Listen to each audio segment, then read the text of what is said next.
Good morning all of you.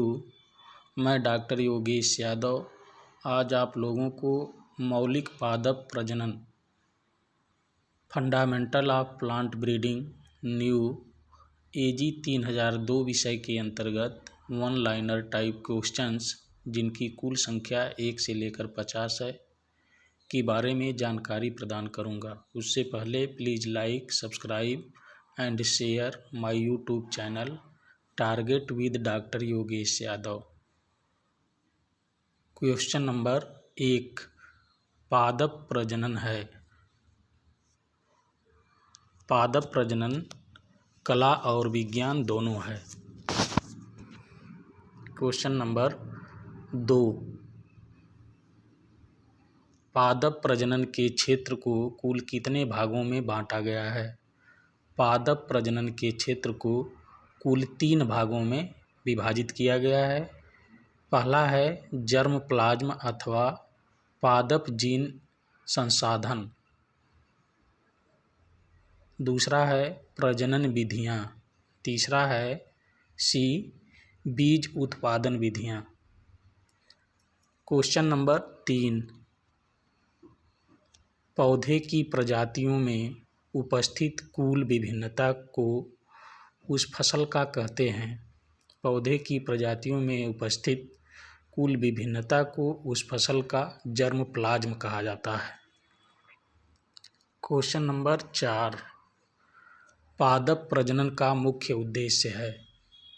पादप प्रजनन का मुख्य उद्देश्य विभिन्न प्रकार की फसलों की स्थानीय कृषिगत किस्मों से अधिक उपज देने वाली किस्मों का निर्माण करना है। क्वेश्चन नंबर 5 पादप प्रजनन की शुरुआत चीनियों द्वारा किस फसल में सुधार करने के प्रयास से हुई थी? पादप प्रजनन की शुरुआत चीनियों द्वारा धान की फसल में सुधार करने के प्रयास से हुई थी। क्वेश्चन नंबर 6 सर्वप्रथम किसने बताया कि परागकोश नर अंग होते हैं? सबसे पहले मिलिंगटन ने सन 1676 ईस्वी में यह स्पष्ट किया कि परागकोश नर अंग होते हैं। परागकोश नर अंग होते हैं किसने बताया? मिलिंगटन ने। कब बताया? 1676 ईस्वी में। इसी से 2-3 क्वेश्चन आपका बन जा रहा है। क्वेश्चन नंबर 7 प्रथम कृत्रिम पादप संकर किसने उत्पन्न किया था? प्रथम कृत्रिम पादप संकर फेयरचाइल्ड ने 1717 ईस्वी में उत्पन्न किया था, जो फेयरचाइल्ड का खच्चर के नाम से प्रसिद्ध है। क्वेश्चन नंबर 8 आनुवंशिकता में आकस्मिक परिवर्तन जो पीढ़ी दर पीढ़ी चलता रहता है कहलाता है।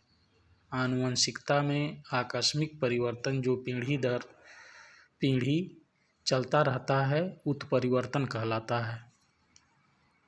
क्वेश्चन नंबर 9 सर्वप्रथम ह्यूगो डी ब्रीज ने नए लक्षणों के उत्पादन के संबंध में उत्परिवर्तनवाद को कब प्रस्तुत किया था? सर्वप्रथम ह्यूगो डी ब्रीज ने नए लक्षणों के उत्पादन के संबंध में उत्परिवर्तनवाद को सन 1902 ईस्वी में प्रस्तुत किया था।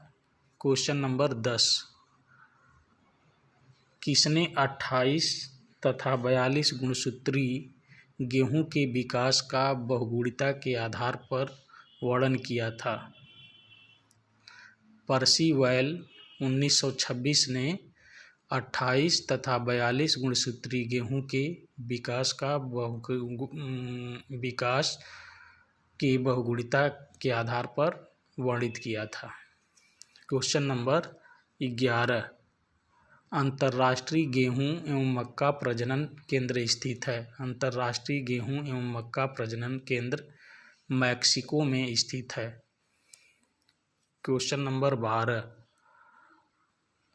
किसने अंतर्राष्ट्रीय गेहूं और मक्का प्रजनन केंद्र मैक्सिको पर सन 1961 ईस्वी में नोरिन 10 जीन बौना जीन को बसंती गेहूं में सफलतापूर्वक समायोजित किया था? डॉक्टर नॉर्मन ई बोरलॉग ने नोरिंगटेन बौना जीन को बसंती गेहूं में सफलतापूर्वक समायोजित किया था। Question number 13। Doctor Norman E Borlaug को उनके उत्कृष्ट कार्य के लिए शांति का नोबेल पुरस्कार कब दिया गया था?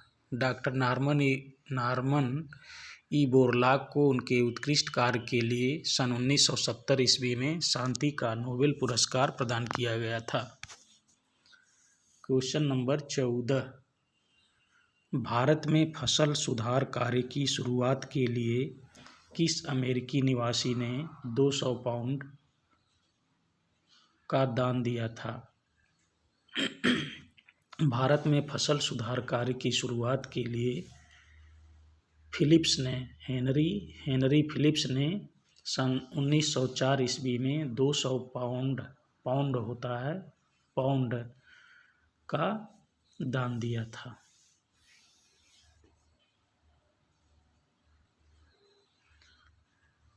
Question number 15। Gregor John Mendel ने विसंयोजन एवं स्वतंत्र अपव्यूहन के नियमों की खोज कब की थी? ग्रेगर जॉन मेंडल ने विसंयोजन एवं स्वतंत्र अपव्यूहन के नियमों की खोज सन 1966 ईस्वी में की थी। Question number 16। आनुवंशिकी का जनक या पिता कहा जाता है? आनुवंशिकी का जनक या पिता ग्रेगर जॉन मेंडल को कहा जाता है। Question number 17।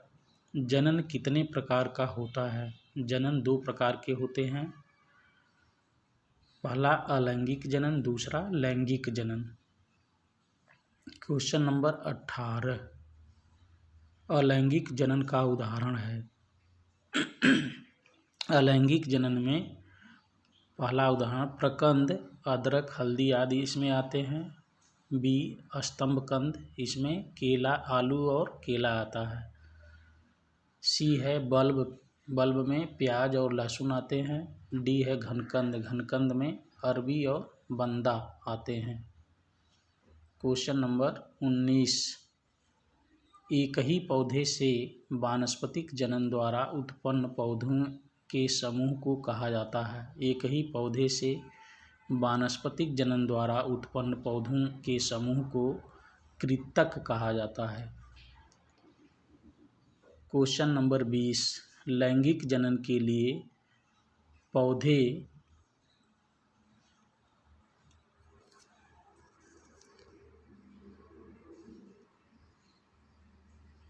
पौधों में नर युग्मक और मादा युग्मक मिलकर किसका निर्माण करते हैं?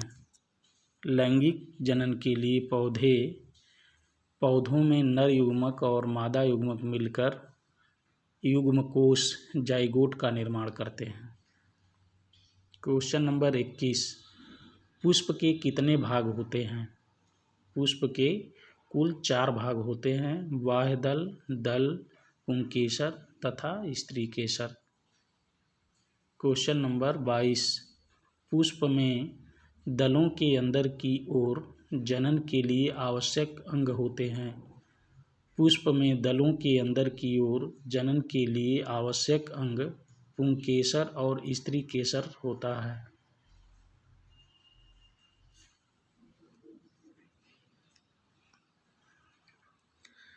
Question number 23।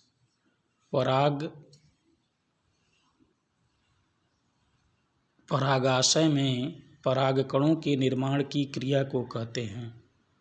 परागाशय में परागकणों के निर्माण की क्रिया को माइक्रोस्पोरोजीनेसिस कहते हैं। माइक्रोस्पोरोजीनेसिस। Question number 24। लैंगिक जनन वाले पौधों में परागण की कुल कितनी विधियां हैं? लैंगिक जनन वाले पौधों में परागण की कुल 2 विधियां हैं, जिनको स्वपरागण और पहले को स्वपरागण, दूसरे को परपरागण कहा जाता है। क्वेश्चन नंबर 25, एक पुष्प के परागकोश से उसी फूल के वर्तिकाग्र पर परागकणों के पहुँचने की क्रिया कहलाती है।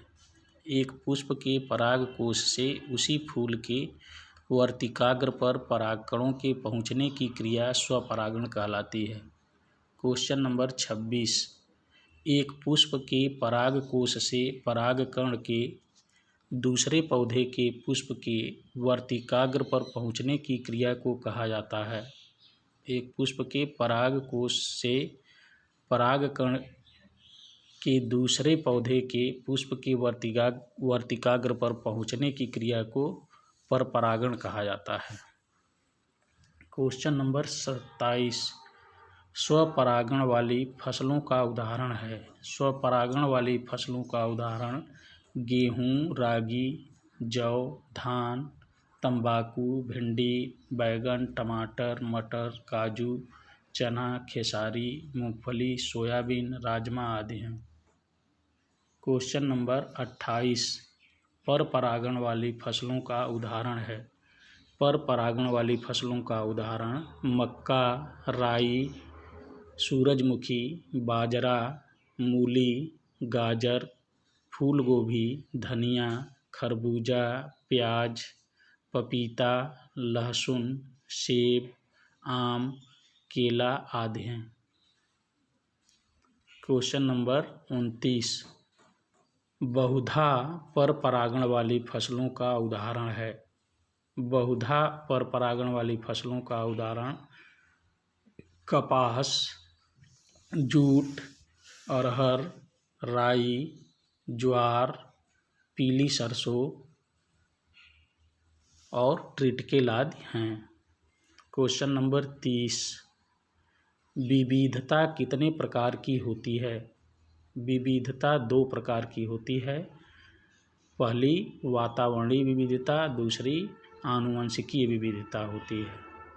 क्वेश्चन नंबर 31, संतति परीक्षण का आविष्कार कब और किसने किया था। संतति परीक्षण का आविष्कार सन 1856 ईस्वी में लुईस डी विल्मोरिन ने किया था। क्वेश्चन नंबर 32, दृश्य रूपी प्रसरण का वह भाग जो वंशागत होता है कहलाता है। दृश्य रूपी प्रसरण का वह भाग जो वंशागत होता है आनुवंशिक प्रसरण कहलाता है। क्वेश्चन नंबर 23, आनुवंशिक प्रसरण को सबसे पहले किसने विभाजित किया था। आनुवंशिक प्रसरण को सबसे पहले फिशर 1918 ने विभाजित किया था।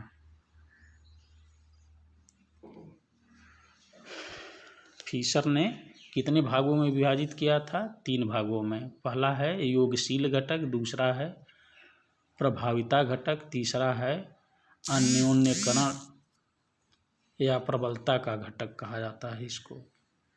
क्वेश्चन नंबर 34, योगशील प्रसरण घटक आनुवंशिक प्रसरण का वह भाग होता है जो प्रत्येक जीन A, के किन लक्षण प्रारूप में अंतर के कारण उत्पन्न होता है। दोनों समयुग्मजों A एवं A के कारण उत्पन्न होता है। क्वेश्चन नंबर 35, अयोगशील एवं वातावरणीय विभिन्नता का आनुवंशिक पदार्थ है। अयोगशील एवं वातावरणीय विभिन्नता का आनुवंशिक पदार्थ F1 संकर होता है। क्वेश्चन नंबर 36, योगशील प्रभाविता एवं प्रबलता आनुवंशिक पदार्थ है। योगशील प्रभाविता एवं प्रबलता आनुवंशिक पदार्थ F2 समष्टि का है। क्वेश्चन नंबर 37, आनुवंशिक प्रसरण एवं लक्षण प्ररूपी प्रसरण की अनुपात को क्या कहते हैं। आनुवंशिक प्रसरण एवं लक्षण प्ररूपी प्रसरण प्रसरण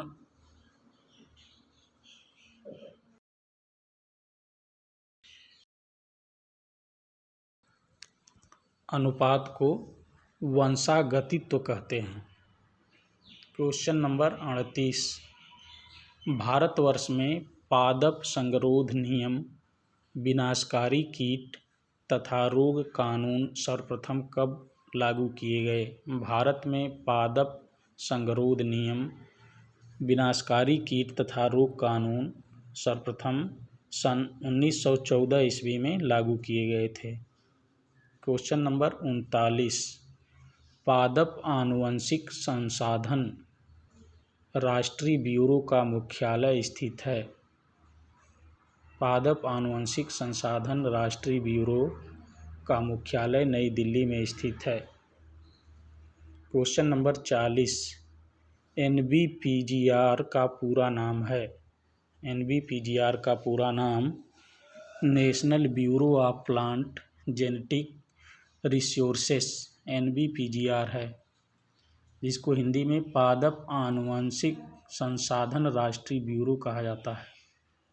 क्वेश्चन नंबर 41, नई दुनिया के उद्गम केंद्र की खोज कब की गई थी? नई दुनिया के उद्गम केंद्र की खोज सन 1932 ईस्वी में उत्तरी और दक्षिणी अमेरिका के रूप में की गई थी। क्वेश्चन नंबर 42, दक्षिणी मैक्सिको तथा मध्य अमेरिकन उद्गम केंद्र हैं। दक्षिणी मैक्सिको तथा मध्य अमेरिकन उद्गम केंद्र में जो फसलें आती हैं जिनका उद्भव हुआ है, मक्का, शकरकंद, तंबाकू, मिर्च, कद्दू, पपीता, काजू आदि का यहाँ पर उष्णकटिबंधीय फसलों का उद्गम हुआ है। क्वेश्चन नंबर 43, दक्षिणी अमेरिकन उद्गम केंद्र में किन फसलों का उद्गम हुआ है?